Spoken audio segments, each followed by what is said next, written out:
What's poppin', homies? It's your favorite homegirl, Gossip Girl, and today we're going to talk about the tragedy that happened in Joliet, Illinois. Let's go ahead and get into it. At around 4:15 p.m. Central Standard Time, the perpetrator, Romeo Nance, drove by a 42-year-old man who was getting items out of his car in the 200 block of Davis Street in Joliet. Nance briefly stopped and the two exchanged words before Nance drove on. After the man crossed the street, Nance returned from the other direction and opened fire, striking the man in the leg before driving away. Now, around 10 minutes later, the Will County Sheriff's Office responded to the Pheasant Run Apartments complex in Preston Heights, where officers discovered 28-year-old Tayosi Bakir, excuse me if I pronounced the name wrong, with a gunshot wound to the head. Bakir was transported to a local hospital where he later died from his injuries. Using surveillance footage from the shootings, the sheriff's office was able to identify the perpetrator and vehicle, but they were unable to locate Nance or the vehicle. Deputies then set up the surveillance near Nance's home in the 2200 block of West Acres Road in Joliet at around midnight. After about 12 hours, deputies approached Nance's home and spotted blood outside and subsequently made entry inside. They found 47-year-old Tamika Nance and 35-year-old William Esters II dead of gunshot wounds. The sheriff's office then contacted the Joliet Police Department. My goodness. Officers checked a second house on the same block because it was inhabited by some of Nance's family members. Inside, they found 37-year-old Christine Esters, 31-year-old Joshua Nance, 20-year-old Alexandra Nance, 14-year-old Angel Nance, 16-year-old Alona Nance, all dead from gunshot wounds. Oh, my goodness. For unknown reasons, Nance then drove south to Texas, where he, Nance then drove south Texas, where police believe he stopped at a mall and acquired Texas license plates, which he put onto his vehicle to attempt to throw authorities off his trail. Now, at around 8:30 p.m. Central Standard Time, the following day, U.S. Marshals located Nance in Natalia. Nance was then confronted by police at a gas station just outside of Natalia, and he fatally shot himself with a handgun during a standoff with the police. All of the victims, except for the injured 42-year-old man and Bakir, were related to Nance. But police believe Bakir was connected to Nance in some way. Police said that Nance had a criminal history, but have not yet disclosed what that entails. Now, shortly after the shootings, Kylie Singleton, the girlfriend of Romeo Nance, was arrested and charged with felony obstruction of justice. Judge David Carlson ordered that she be placed on home confinement until further notice. That is absolutely insane.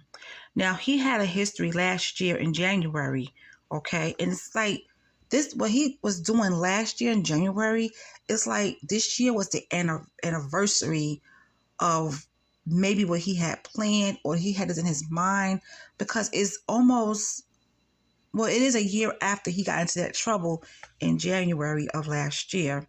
Okay, so Romeo, his name is Romeo Alexander Nance. The offense date was January 27th, 2023. Resisting police officer. Okay, and it says here the booking time was 12:08 p.m. The bond amount was $100,000. Custody location, Will County Adult Detention Facility.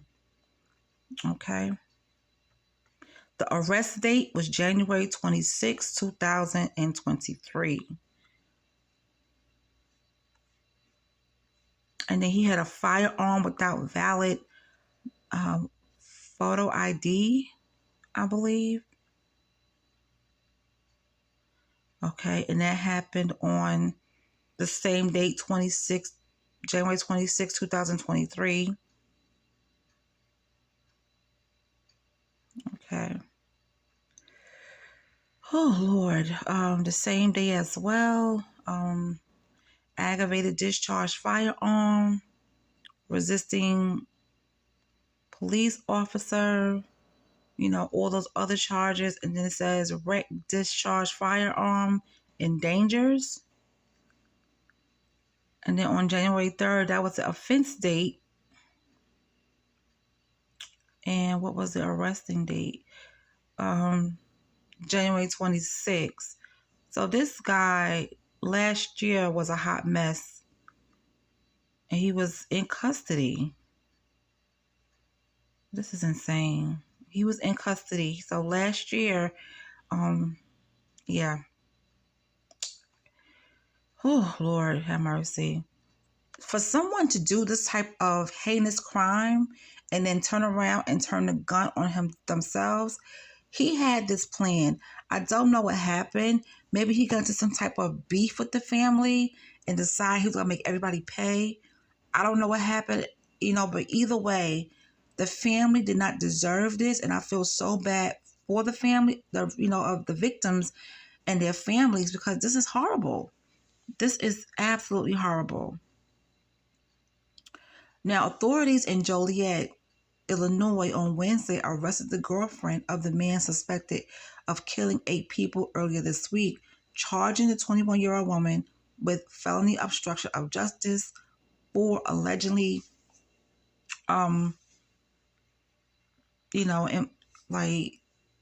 she was trying to throw off the investigation. So she was interfering with the investigation. All right.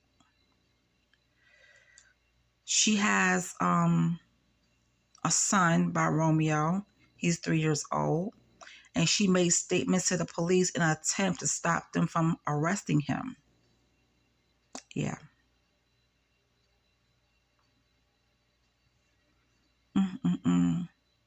Kylie Cleveland Singleton is also the mother of Nance's 3-year-old son.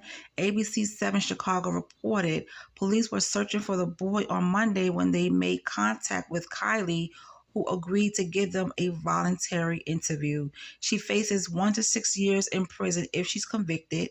Nance, who is 23 years old, is believed to have gone on a shooting spree that ended in the Monday murders of 7 of his family members.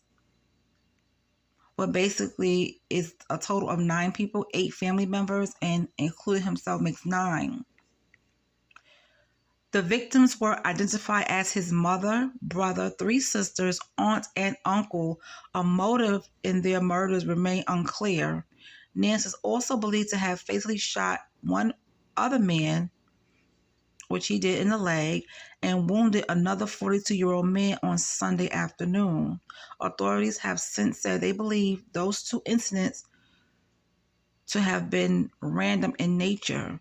He fled to Texas, where police officers and federal agents chased him in his red Toyota Camry and later on foot.